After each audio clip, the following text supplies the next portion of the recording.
Okay mga ka-Corby, welcome back sa ating YouTube channel.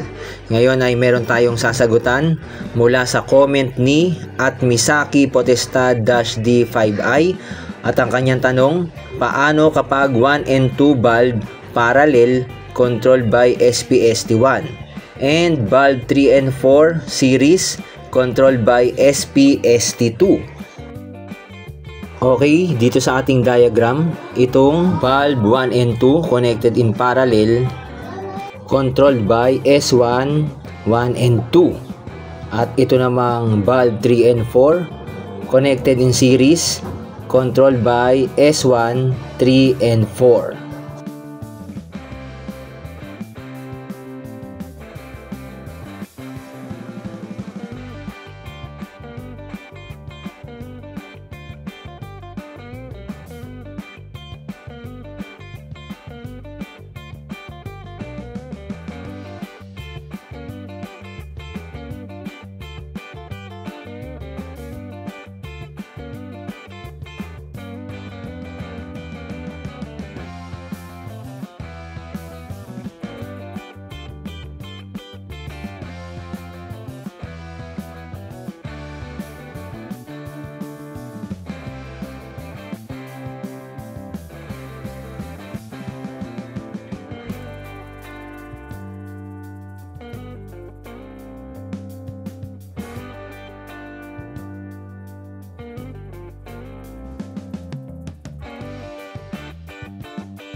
At yan ang kabuuan ng diagram sa katanungan ni @Misaki Potestad-D5i.